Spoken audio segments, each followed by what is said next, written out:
ওমর ইবনে খাত্তাব রাদিয়াল্লাহু তাআলা আনহু ইসলামের দ্বিতীয় খলিফা ছিলেন। এমন একজন শাসক যিনি ন্যায় বিচার এবং দায়িত্ববোধের জন্য ইতিহাসে অমর হয়ে আছেন। তিনি সবসময় তার প্রজাদের কল্যাণ নিশ্চিত করার জন্য দৃঢ় প্রতিজ্ঞ ছিলেন, এমনকি যদি তা তাকে রাতের আঁধারে বেরিয়ে পড়তে বাধ্য করে। এক রাতে ওমর রাদিয়াল্লাহু তাআলা আনহু তার সামান্য সহচর আসলামের সাথে মদিনার চারপাশে হাঁটছিলেন।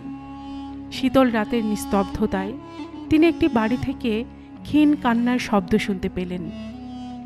ওমর রাদিয়াল্লাহু তাআলা আনহু সেদিকে এগিয়ে গেলেন এবং দেখলেন যে একটি দরিদ্র মহিলা তার ছোট শিশুদের নিয়ে বসে আছেন।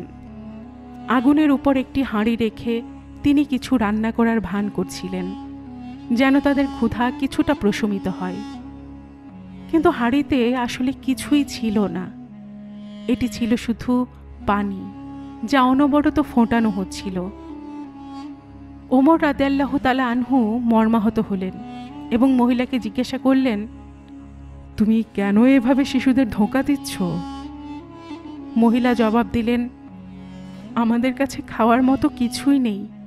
আমি হাঁড়িতে পানি দিয়ে রাখছি যেন শিশুদের মনে হয় কিছু রান্না হচ্ছে এবং তারা ধীরে ধীরে ঘুমিয়ে পড়ে।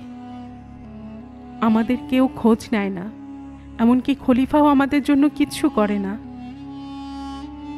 মহিলার কথা শুনে ওমর রাদিয়াল্লাহু তাআলা আনহু এর অন্তর কেঁদে উঠল। তিনি নিজেকে প্রজাদের কল্যাণের জন্য দায়িত্বশীল মনে করতেন এবং এই অবস্থায় তিনি অপরাধ বোধে আক্রান্ত হলেন। তিনি সাথে সাথে আসলামকে নিয়ে খাদ্য সরবরাহের জন্য বেরিয়ে পড়লেন। খলিফা নিজেই খাদ্য ভর্তি বস্তা কাঁধে তুলে নিলেন।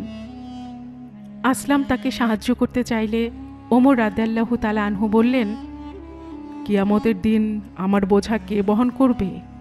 আজ আমাকে আমার দায়িত্ব নিজে পালন করতে দাও।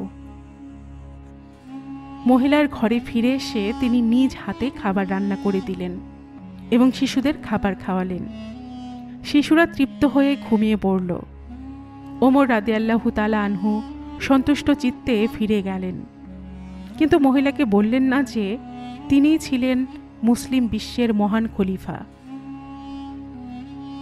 এই গল্পের শিক্ষণীয় বিষয় এই যে এই ঘটনা ওমর রাদিয়াল্লাহু তাআলা আনহু এর প্রজাদের প্রতি তার গভীর মমত্ববোধ, দায়িত্ববোধ এবং ন্যায়পরায়ণতার প্রতীক।